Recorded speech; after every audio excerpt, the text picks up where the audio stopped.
Une mère célibataire noire devient kinésithérapeute pour un millionnaire paraplégique, soignant non seulement son corps, mais aussi son cœur. Lorsque la trahison, la vengeance et le danger se rapprochent, l'amour et le courage seront leur seul espoir de survie. Avant de commencer l'histoire, dites-moi dans quel pays vous regardez aujourd'hui. Antoine Dupont se tenait à la fenêtre de son bureau, au sommet d'un immeuble de luxe à Paris, regardant la ville en contrebas. À 38. Il possédait tout ce que l'argent pouvait acheter, mais quelque chose clochait. Sa société Dupont Energy Solutions était sur le point de fusionner avec Leroy Technology, et sa fiancée Sophie ne voulait rien entendre. La réunion du conseil d'administration commence dans 20 minutes, lui rappela sa secrétaire, par l'intercom. Mademoiselle Leroy attend déjà dans la salle de conférence. Antoine soupira et ajusta sa cravate. Sophie poussait pour cette fusion depuis des mois, mais les chiffres ne collaient pas.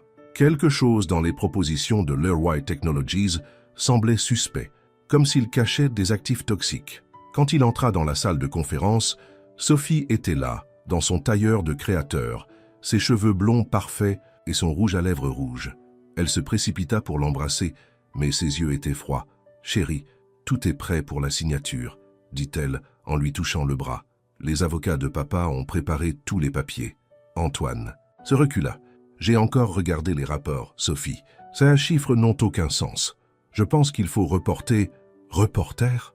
La voix de Sophie devint aiguë. « Sais-tu combien de ficelles j'ai dû tirer pour que cela arrive? La presse est déjà là. Je me fiche de la presse. Il s'agit de protéger des milliers d'emplois. » Antoine prit son manteau. « Je dois vérifier quelque chose à notre centre de recherche de Crawford Energy Solutions à Nanterre. Il y a des documents là-bas qui pourraient le prouver. Tu es paranoïaque. » Sophie barra son passage. « Où vas-tu? » « Pour découvrir la vérité. » Antoine la dépassa. « Utilise mon hélicoptère. Ce sera plus rapide. » Appela-t-elle après lui, son sourire n'atteignant pas ses yeux. L'hélicoptère de la société attendait sur le toit. Antoine ne remarqua pas comment Sophie décrocha immédiatement son téléphone, ni comment l'équipe de maintenance échangea des regards inquiets. 20 minutes après le décollage, Antoine examinait des fichiers sur sa tablette lorsque l'hélicoptère se mit à trembler violemment. « Quelque chose ne va pas avec les commandes !» cria le pilote. La dernière chose dont Antoine se souvint fut le sol qui se précipitait à leur rencontre, le crissement du métal, puis les ténèbres. Il se réveilla à l'hôpital américain de Neuilly-sur-Seine. 3 jours plus tard, tout son corps était engourdi. Le docteur Jean-Pierre Martin, le meilleur neurochirurgien de Paris, se tenait au pied de son lit avec Sophie et le cousin d'Antoine, Lucas. « Les dommages à votre colonne vertébrale étaient graves, » dit le docteur Martin gravement. « Vous ne marcherez plus jamais. » Le visage de Sophie se crispa de fausses larmes. « Oh chérie, c'est terrible. Comment dirigeras-tu la société maintenant ?» Lucas posa sa main sur l'épaule de Sophie. « Ne t'inquiète pas, cousin. Nous nous occuperons de tout pendant que tu te concentres sur ta guérison. » Mais Antoine vit le regard qui passa entre eux. À ce moment-là, il sut que ce n'était pas un accident. Son hélicoptère avait été saboté et les 2 personnes en qui il avait le plus confiance étaient derrière cela. Les semaines suivantes furent un flou de douleur et d'humiliation. Sophie s'assura que les photographes capturaient ses visites dévouées, mais elle le touchait à peine. Elle commença à parler de lui au passé comme s'il était déjà mort. « C'est tellement tragique », elle le dit à un journaliste. « Il n'est plus que l'ombre de l'homme que j'aimais. » Les kinésithérapeutes, allaient et venaient.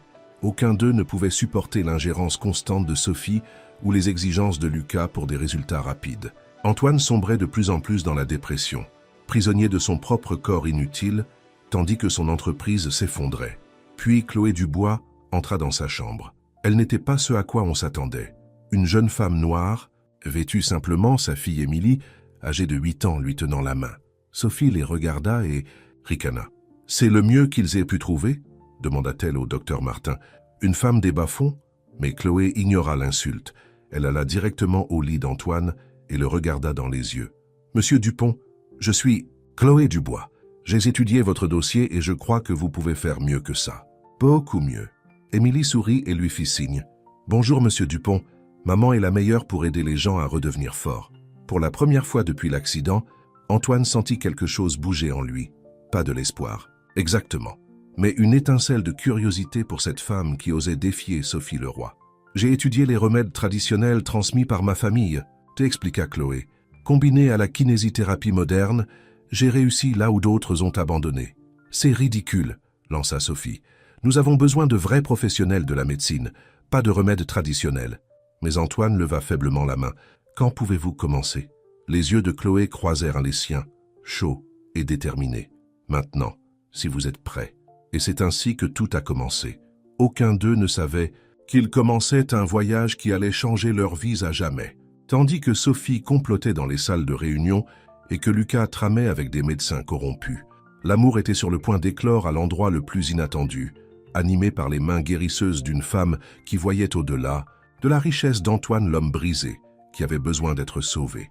La petite Émilie était assise dans un coin, dessinant et chantant doucement, tandis que sa mère commençait les premiers exercices. Dehors, des nuages d'orage se rassemblaient, mais dans cette chambre d'hôpital, les premiers rayons d'espoir finissaient par percer. Sophie Leroy était furieuse. Elle arpentait le bureau privé du docteur Martin, ses talons hauts claquant sur le sol de marbre coûteux. « Comment ose-t-il embaucher cette femme » s'écria-t-elle. « Savez-vous ce que les gens diront lorsqu'ils découvriront qu'Antoine Dupont est soigné par une inconnue du Massif central ?» Le docteur Martin ajusta nerveusement ses lunettes. « Mademoiselle Leroy, j'ai essayé de le décourager, mais... » « Essayez plus fort !» Sophie claqua sa main sur son bureau. « Je ne vous paie pas pour laisser une thérapeute arriérée ruiner nos plans. Cet accident était censé maintenir Antoine dépendant de nous. » Le médecin jeta un coup d'œil à la porte, s'assurant que personne ne pouvait les entendre. « L'argent que vous avez déposé sur mon compte offshore était très généreux, mais cette Chloé Dubois, elle a un palmarès impressionnant. Alors détruisez-le. » La voix de Sophie était froide. « Appelez le conseil de l'ordre des médecins. Mettez ses compétences en doute. Je me fiche de ce que vous faites, débarrassez-vous-en. » Pendant ce temps, dans la suite privée d'Antoine à l'hôpital, Chloé commençait sa première vraie séance de thérapie. Elle avait apporté des herbes fraîches qui emplissaient la pièce d'un parfum propre et naturel. « Ma grand-mère m'a appris cela », expliqua-t-elle en les mélangeant dans un baume cicatrisant. Elle était connue dans tout le Massif central pour son toucher guérisseur. Émilie leva les yeux de son cahier de coloriage. Grand-mère Rose pouvait réparer n'importe quoi, même la jambe de Monsieur Durand après l'accident de mine, alors que tous les médecins disaient qu'il ne marcherait plus jamais. Antoine regarda Chloé appliquer le baume sur ses jambes avec des mains fortes et sûres. Son toucher était différent des autres thérapeutes, plus doux, mais en quelque sorte plus déterminé. « Pourquoi êtes-vous vraiment ici ?» demanda-t-il, soudainement. « Une thérapeute avec votre taux de réussite pourrait travailler n'importe où. Pourquoi prendre un cas désespéré comme moi ?»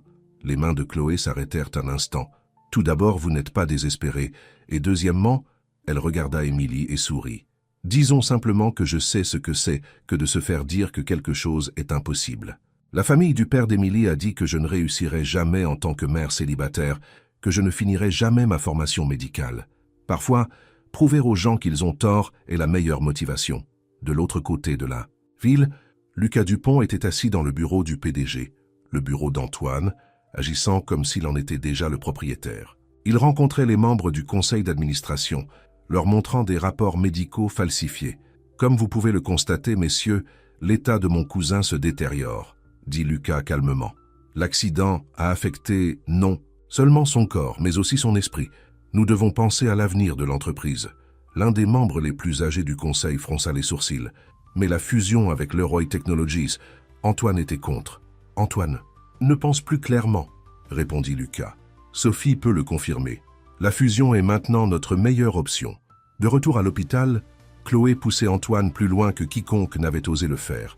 Elle le faisait asseoir dans son lit, travaillant sur les exercices du haut du corps. « Je sais que ça fait mal, » dit-elle fermement lorsqu'il gémit de douleur. Mais la douleur signifie que ses muscles se battent encore. Émilie lui apporta un verre d'eau, son petit visage sérieux. Maman dit que les médicaments n'ont pas toujours bon goût, mais cela ne veut pas dire qu'ils ne fonctionnent pas. Antoine ne put s'empêcher de sourire. La petite fille lui rappelait lui-même à cet âge-là, avant que l'argent et le pouvoir ne compliquent tout. « Votre fille est très sage, » dit-il à Chloé. « Trop sage parfois, » admis. « Chloé, nous n'avons été que nous deux depuis qu'elle a 3 ans. Nous avons beaucoup appris ensemble. » Comme la séance se poursuivait, aucune d'elles ne remarqua Sophie debout dans l'embrasure de la porte, le visage noir de colère. Elle regarda les interactions douces de Chloé avec Antoine, vit comment il réagissait à son toucher, et sa jalousie grandit.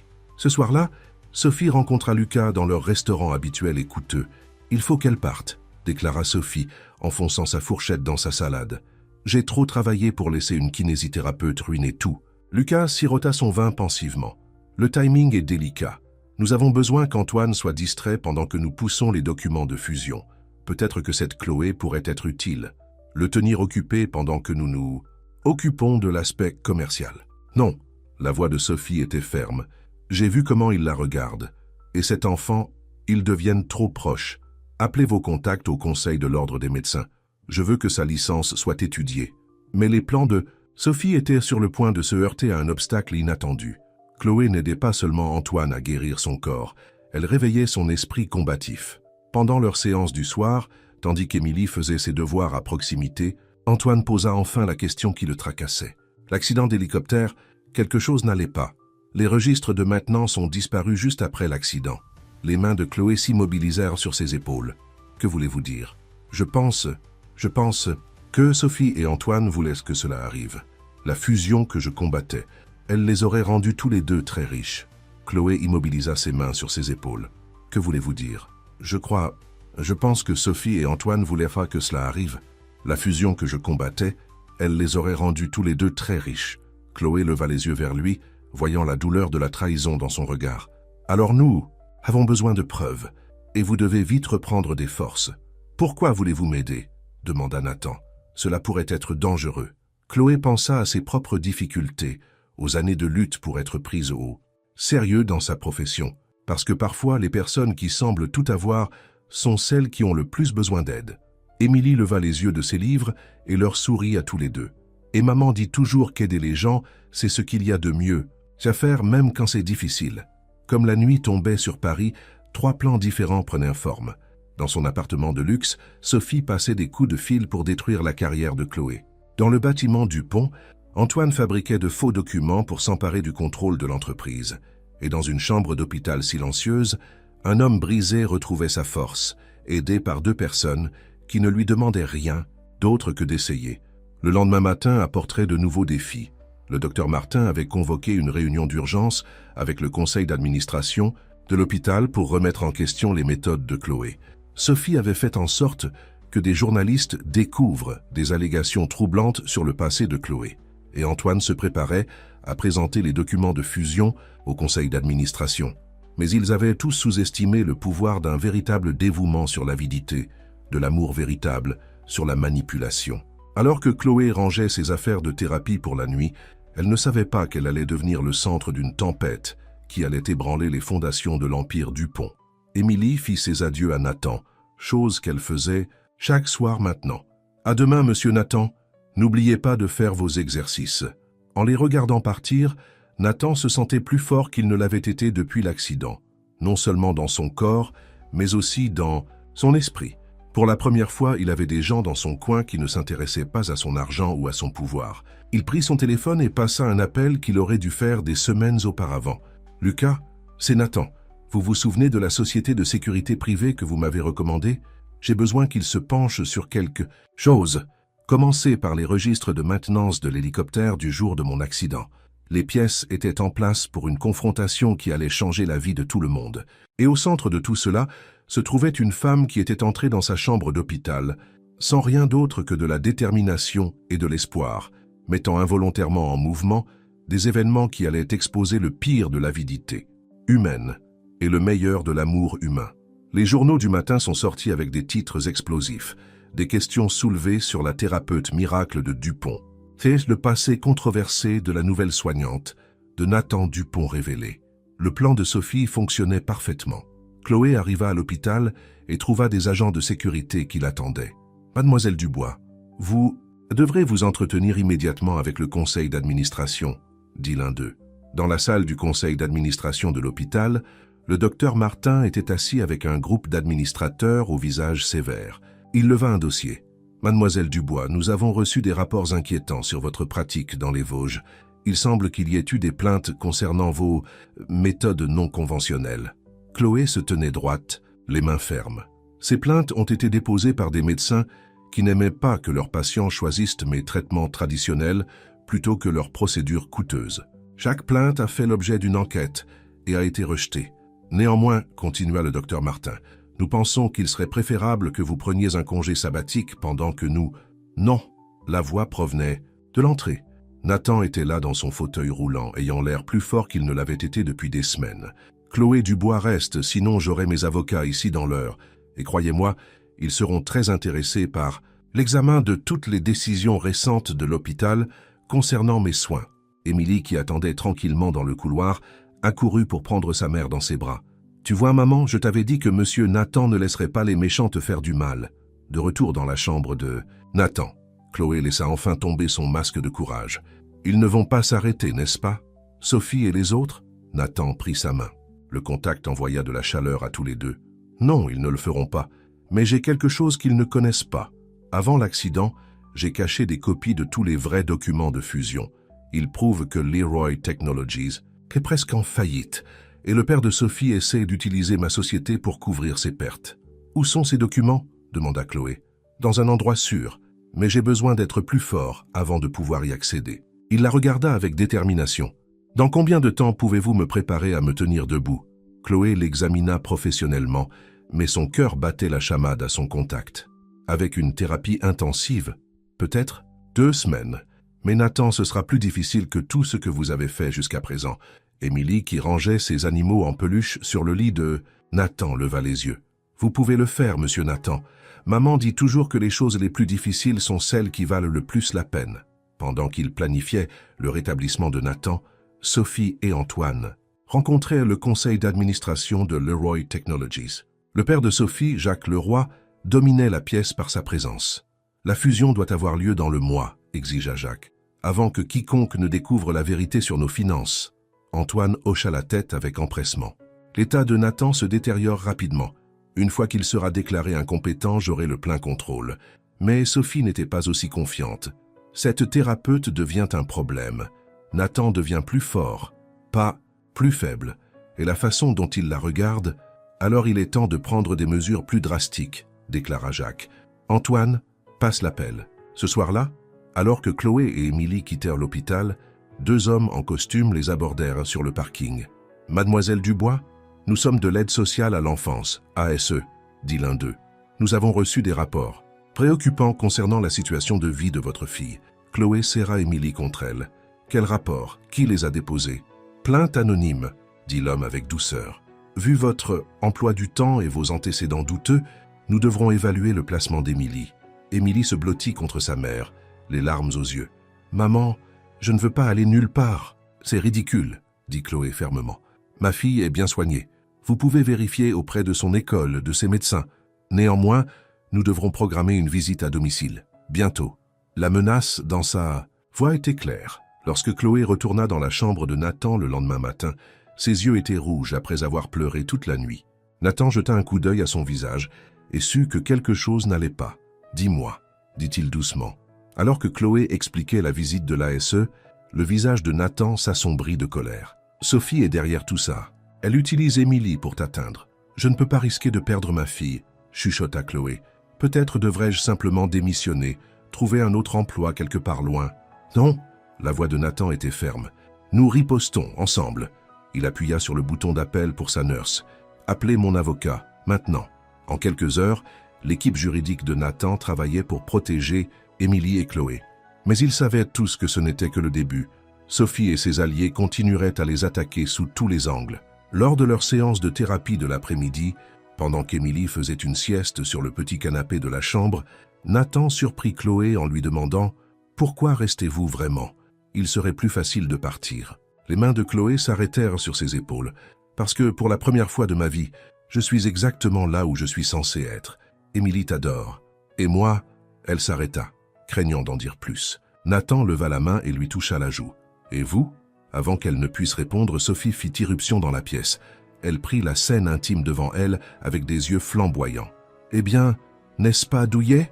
railla-t-elle. « Je me demande ce que le conseil de l'ordre des médecins penserait d'une thérapeute qui devient si personnelle avec son patient ?» Chloé recula, mais Nathan la prit par la main. « Sors, Sophie. Tes jeux ne fonctionnent plus. »« Des jeux ?» Sophie rit froidement. « Oh chérie, tu n'as encore rien vu. Au fait, Chloé, j'ai entendu dire que l'aide sociale à l'enfance est très minutieuse dans ses enquêtes. Ce serait dommage qu'elle trouve quelque chose préoccupant. » Après le départ de Sophie, Chloé s'effondra sur une chaise, tremblante. « Elle ne va pas s'arrêter. Alors nous devons aller plus vite, » dit Nathan. Ces documents dont je t'ai parlé, ils sont dans un coffre-fort à la First National Bank. J'ai besoin de pouvoir m'y rendre en personne pour y accéder. Chloé le regarda pensivement. Les médecins ont dit que vous aviez besoin d'au moins un autre mois de thérapie avant d'essayer de vous tenir debout. Qu'est-ce que vous en pensez? Je pense... Chloé sourit pour la première fois de la journée. Je pense qu'il est temps de montrer à tout le monde ce dont vous êtes vraiment capable. Ce soir-là, après qu'Émilie se soit endormie en toute sécurité à la maison avec une voisine de confiance qui la surveillait, Chloé retourna à l'hôpital. Elle apporta des fournitures supplémentaires, des herbes provenant des recettes de sa grand-mère, des exercices spéciaux qu'elle utilisait rarement. « Ce ne sera pas facile », avertissait-elle Nathan, « et ça fera mal. » Nathan serra les mâchoires. « Je me fiche de la douleur. Sophie a menacé ta fille. Ça rend les choses personnelles. » Pendant des heures, ils ont travaillé plus dur que jamais. Nathan a surmonté une douleur qui l'aurait arrêté des jours auparavant. Chloé a utilisé toutes les techniques qu'elle connaissait, traditionnelles et modernes. Finalement, alors que minuit approchait, Chloé aida Nathan à se déplacer au bord du lit. Prêt? Il lui serra les épaules. Tous les deux ont senti l'électricité du toucher, mais sont restés concentrés sur la tâche. Lentement, avec hésitation, Nathan Dupont se tenait debout sur ses propres pieds. Il réussit 3 pas avant que ses jambes ne lâchent, et Chloé le rattrapa. Ils se retrouvèrent proches l'un de l'autre, respirant fort, leurs visages à quelques centimètres l'un de l'autre. « Merci, chuchota Nathan. Pourquoi? Pour avoir cru en moi quand tous les autres ont abandonné. » Le moment fut interrompu par une infirmière de nuit entrant dans la chambre. Chloé aida rapidement Nathan à retourner au lit, mais tous les deux savaient que quelque chose avait changé. La ligne entre thérapeute et patient s'était estompée, remplacée par quelque chose de plus profond et de plus dangereux. Alors que Chloé rentrait chez elle ce soir-là, elle ne remarqua pas la voiture noire qui la suivait. Dans son bureau, Antoine Dupont passait un appel téléphonique tard dans la nuit. Il est temps de passer à la phase 2. La thérapeute devient un vrai problème. La tempête que Sophie avait promise était sur le point d'éclater, de 2 cœurs unis contre l'adversité et de la force de la foi d'une petite fille en eux deux. Sophie fut réveillée par des coups assourdissants à sa porte d'entrée. En l'ouvrant, 2 policiers au visage sévère se tenèrent là. « Mademoiselle Dubois, nous avons un mandat de perquisition pour votre domicile, » dit un policier. « Nous avons reçu une dénonciation anonyme concernant du vol de médicaments sur ordonnance. » Le cœur de Sophie se serra. « Émilie, chérie, » appela-t-elle. « Va chez Madame Lefebvre, la voisine, tout de suite. » Alors qu'Émilie s'enfuyait par la porte arrière, les policiers commencèrent à fouiller la maison. Dans la cuisine, l'un d'eux brandit triomphalement un flacon. « Regardez ce que nous avons trouvé. » Sophie regarda le flacon d'ordonnance avec horreur. « Ce n'est pas le mien, quelqu'un l'a planté. » De l'autre côté de Paris, Catherine prenait son petit déjeuner avec Antoine lorsque son téléphone vibra. Elle sourit en lisant le message. « En ce moment même, notre petit problème est en train d'être réglé. » Mais le sourire de Catherine s'effaça lorsque son message suivant arriva. La police avait trouvé la licence médicale de Sophie et les ordonnances légitimes pour tous ces médicaments naturels. La preuve plantée était trop évidente. Les policiers s'excusèrent et partirent. Comment ose-t-il gâcher tout ça? Catherine claqua sa tasse de café sur la table. Est-ce que je dois tout faire moi-même? À l'hôpital américain de Neuilly-sur-Seine, Nathan travaillait plus dur que jamais. Sophie le faisait rester, debout plus longtemps, faire plus de pas. Émilie les comptait à haute voix, l'encourageant chaque fois qu'il allait plus loin. « 14 pas aujourd'hui », annonça Émilie fièrement. « C'est 3 de plus qu'hier. » Nathan sourit à son enthousiasme, mais il pouvait voir l'inquiétude dans les yeux de Sophie. « Qu'est-il arrivé ce matin? Tu sembles secoué. » Sophie lui raconta le raid de la police. Le visage de Nathan s'assombrit de colère. « Ça va trop loin. Il nous faut ces documents maintenant. »« Tu n'es pas assez fort pour un long voyage pour le moment, » protesta Sophie. « Nous n'avons plus le choix, » répondit Nathan. « Ils s'en prennent à votre fille. Antoine a convoqué une réunion du conseil d'administration extraordinaire la semaine prochaine. Une fois qu'ils m'auront déclaré incompétent, nous perdrons tout. » Ce soir-là, ils firent leur plan. Sophie emmènerait Nathan à la First National Bank dès le lendemain matin, avant que Catherine ou Antoine ne sachent ce qui se passait. Mais quelqu'un regardait. Un agent de sécurité que Catherine avait soudoyé l'appela dès qu'il les entendit. Catherine appela immédiatement Antoine. « Demain matin, la banque. Arrêtez-les, quoi. Qu'il en coûte. » Le lendemain matin commença comme les autres. Sophie arriva tôt avec Émilie qui était enthousiasmée par sa mission secrète. Mais alors qu'elles aidaient Nathan à monter dans la voiture de Sophie, 2 gros SUV noirs vinrent crisser leurs pneus sur le parking. 4 hommes en costume en sortirent. « Monsieur Dupont, lança l'un d'eux, nous sommes là pour vous raccompagner. Dans votre chambre. Ordre du médecin. Fuis, murmura Nathan à Sophie. Elle sauta sur le siège conducteur, mais l'un des hommes attrapa le bras d'Émilie. « Maman !» cria Émilie. Le cœur de Sophie s'arrêta presque, mais ensuite quelque chose d'incroyable se produisit. Nathan Dupont, l'homme qui était censé ne pas pouvoir marcher, se leva de son fauteuil roulant. Se servant de la voiture pour s'appuyer, il fit 3 pas vigoureux et repoussa l'homme loin d'Émilie. « N'osez pas la toucher !» cria-t-il. Tout le monde se figea de stupeur. Émilie courut vers Nathan qui réussit à rester debout en s'accrochant à la voiture d'une main et à Émilie de l'autre. « C'est impossible !» dit l'un des hommes. « Vous êtes censé être paralysé !» Sophie aida Nathan et Émilie à monter dans la voiture et ils filèrent à toute vitesse. Dans le rétroviseur, elle put voir les hommes se précipiter vers leur véhicule. « Ils vont nous suivre !» dit Nathan, les dents serrées.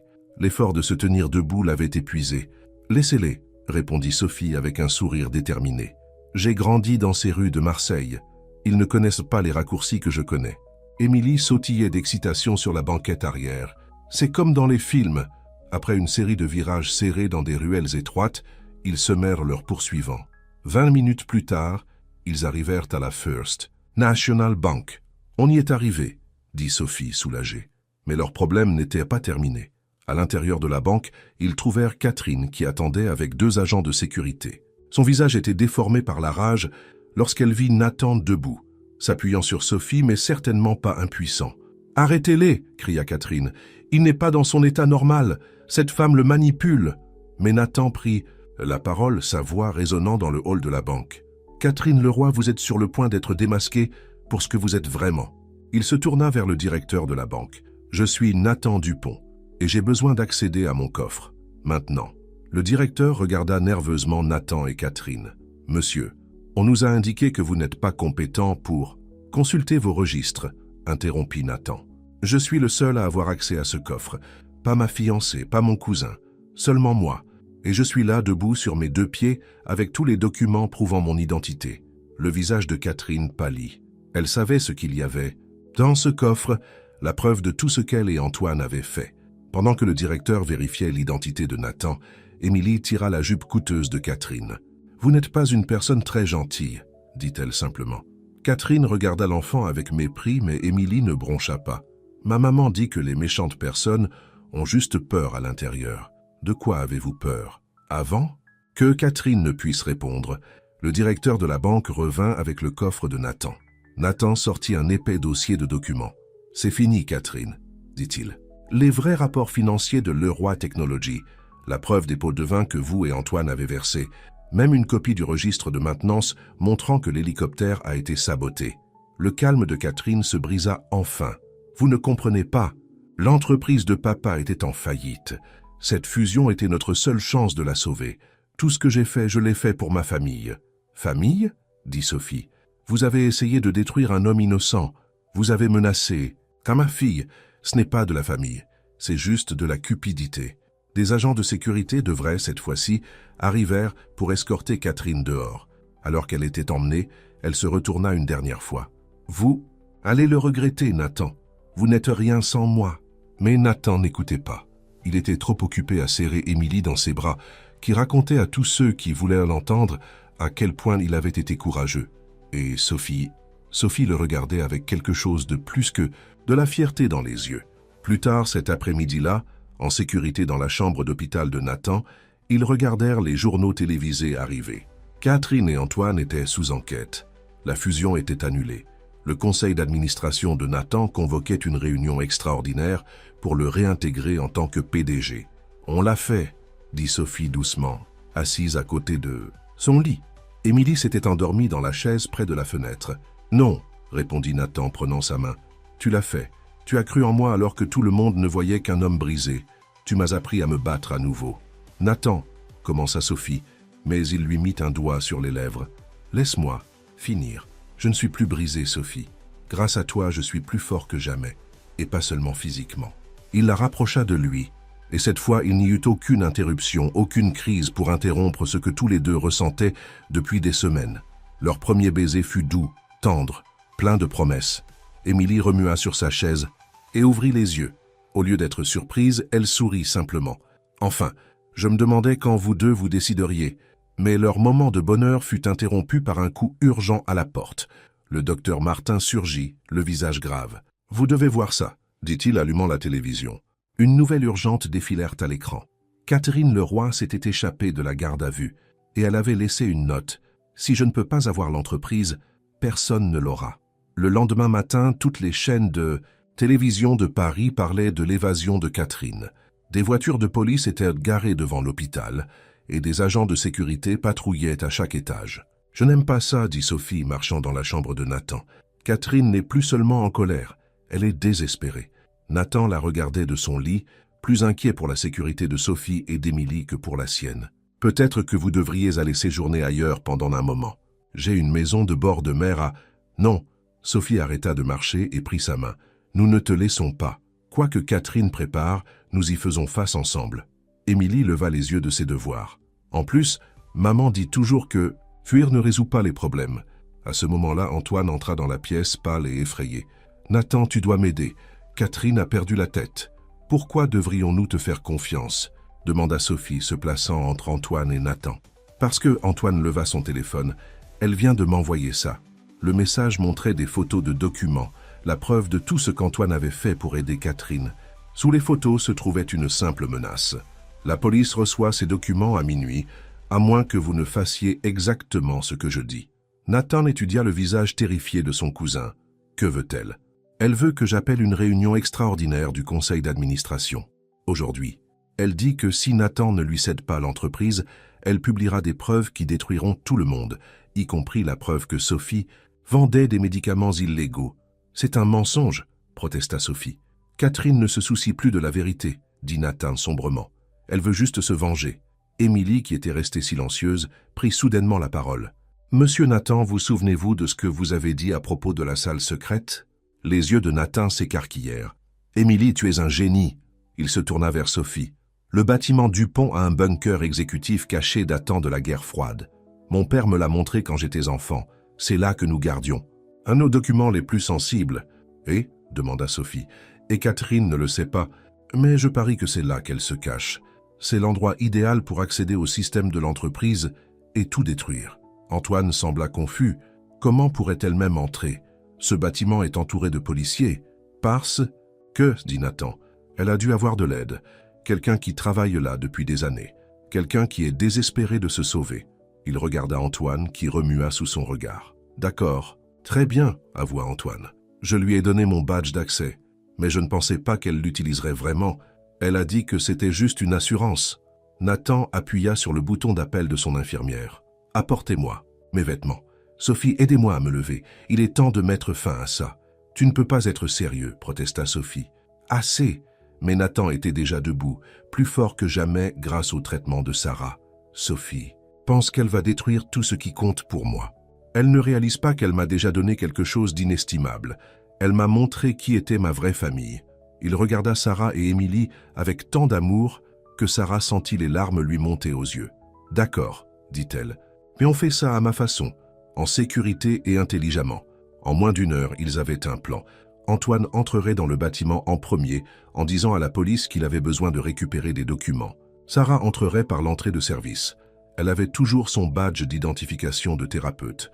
Nathan attendrait dans une voiture à proximité avec Émilie, coordonnant le tout par téléphone. Mais Émilie avait d'autres idées. « Je veux aider. Je suis petite. Je peux me faufiler dans des endroits où les grands ne peuvent pas. »« Absolument pas, » dit Sarah fermement. Mais puis, elle se souvint de quelque chose. Bien que... « Nathan, le bunker n'a-t-il pas un système de ventilation ?» Nathan hocha lentement la tête. « Oui, et les commandes sont dans une petite salle de maintenance. Émilie pourrait facilement les atteindre. »« Non !» Sarah l'interrompit. « C'est trop dangereux. » Émilie prit la main de sa mère. « Maman, tu te souviens quand tu m'as dit que parfois il faut être courageuse pour aider les gens qu'on aime ? Je t'aime. Et j'aime aussi Monsieur Nathan. Laisse-moi aider, s'il te plaît. » Sarah regarda sa fille, voyant soudainement non pas seulement son bébé, mais une jeune personne courageuse qui comprenait plus que quiconque ne le réalisait. Finalement, elle hocha la tête. « Mais tu restes avec Nathan jusqu'à ce qu'on... T'as besoin de tout, a promis ?» « Promis. » Tout était prêt. Au crépuscule, leur plan passa à l'action. Antoine entra dans le bâtiment en premier, parlant à haute voix à la police au sujet de fichiers dont il avait besoin.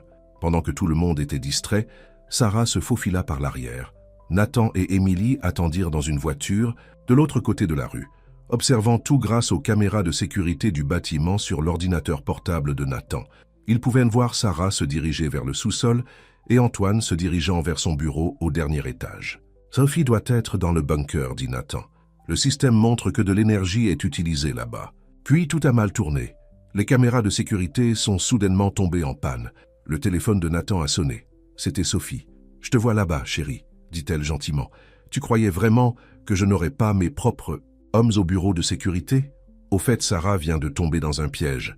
Dans environ 2 minutes, le sous-sol sera rempli de gaz provenant d'un tuyau commodément brisé. Rien de mortel, juste assez pour la faire taire pendant que... Je finis mon travail. Le sang de Nathan glaça. Sophie, arrête cette folie. Folie. Non, c'est la justice. Tu as choisi cette femme plutôt que moi.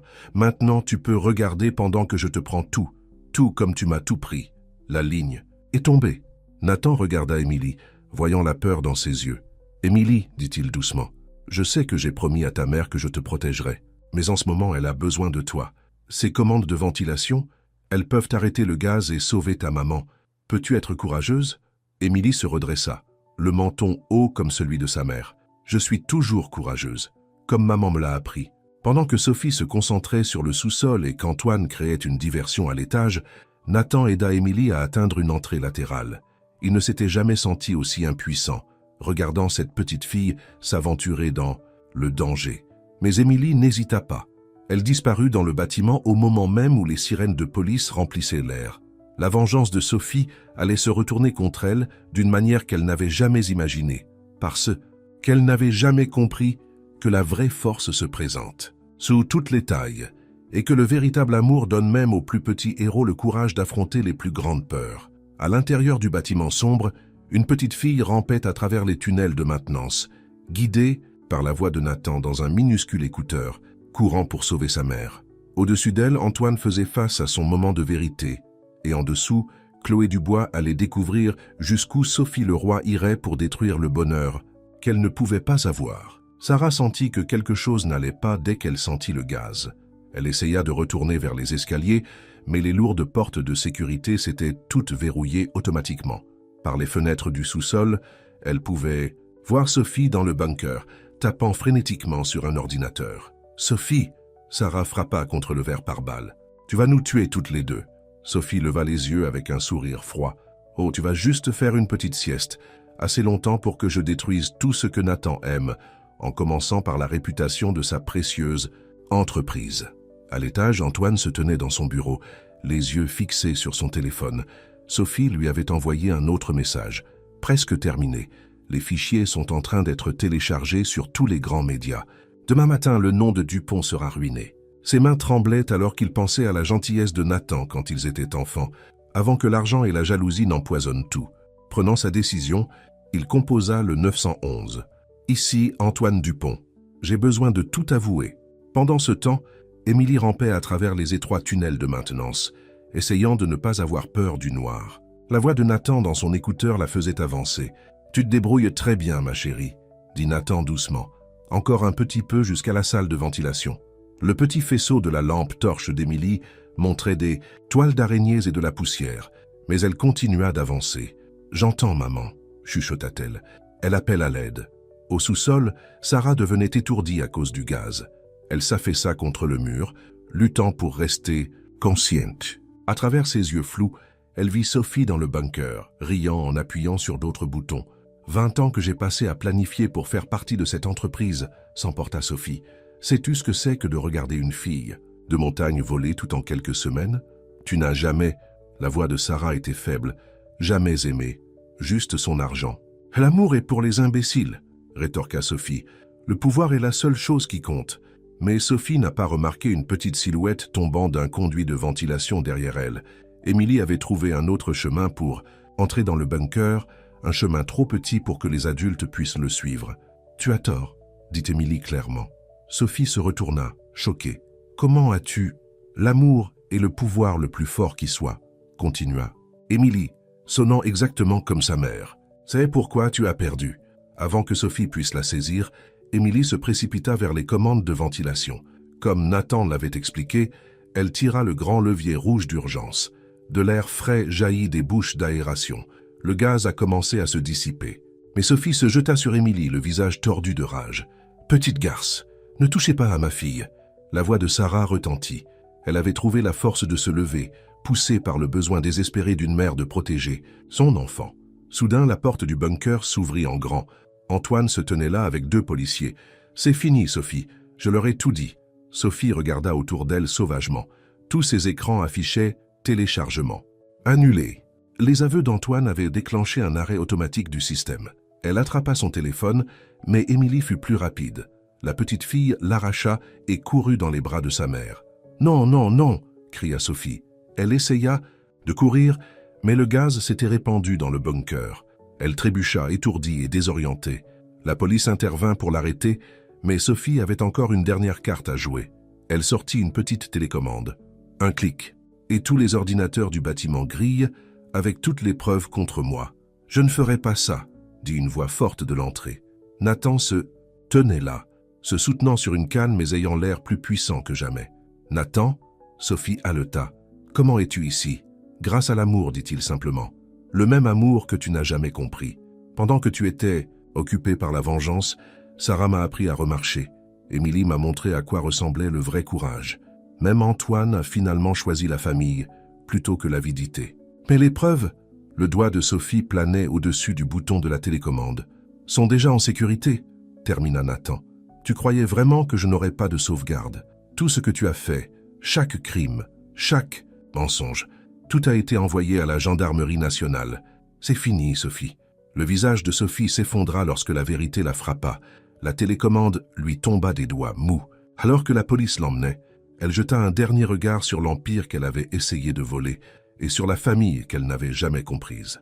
Sarah serra Émilie fort dans ses bras, les larmes coulant sur son visage. « Ne me fais plus jamais peur comme ça, ma petite dame. Mais maman, j'étais courageuse comme tu me l'as appris. » Nathan se dirigea lentement mais régulièrement vers elle. Lorsqu'il les rejoignit, il laissa tomber sa canne et les attira toutes, les 2 dans ses bras. Pendant un long moment, ils se sont simplement tenus dans les bras l'un de l'autre, ressentant le miracle d'être en vie et ensemble. Antoine regardait de l'entrée, le visage plein de regrets. « Nathan, je suis tellement désolé pour tout. » Nathan regarda son cousin pensivement. « Tu as fait le bon choix à la fin. Ça compte pour quelque chose. » Alors que les policiers et les gendarmes envahissaient le bâtiment. Nathan, Sarah et Émilie s'assirent ensemble sur un banc à l'extérieur. Le soleil du matin se levait, peignant le ciel de couleurs d'espoir. « Alors, demanda Émilie, luttant contre le sommeil après sa grande aventure, « est-ce que ça veut dire que tu vas être mon nouveau papa ?» Sarah haleta, mais Nathan rit. « Eh bien, ça dépend si ta maman va me prendre. » Il fouilla dans sa poche et sortit une petite boîte. « Je porte ça depuis des jours, attendant le bon moment. Après avoir vu vous 2 risquer tout pour sauver non seulement moi, mais toute mon entreprise, je sais qu'il n'y aura jamais de meilleur moment. » Les yeux de Sarah se remplirent de larmes lorsque Nathan ouvrit la boîte, révélant une bague en diamant simple mais magnifique. « Chloé Dubois, tu m'as vu à mon pire et tu m'as aidé à devenir meilleur. Toi et Émilie n'êtes pas seulement les femmes qui m'ont sauvé la vie. Vous êtes la famille dont j'ai toujours rêvé. M'épouseras-tu » Émilie sautilla d'excitation. « Dis oui, maman, dis oui !» Mais avant que Sarah ne puisse répondre, un cri partit de l'entrée du bâtiment. Sophie s'était libérée des policiers pendant son transfert. Elle courait vers eux, le visage tordu de haine, cherchant quelque chose dans sa veste qui brillait à la lumière du matin. Les quelques secondes qui suivirent allaient tout changer. L'instinct d'une mère, le cri d'une enfant, le mouvement désespéré d'un homme et un son qui brisa la paix de l'aube. Un coup de feu qui allait mettre à l'épreuve leur bonheur nouvellement trouvé d'une manière qu'aucun d'eux n'aurait pu imaginer.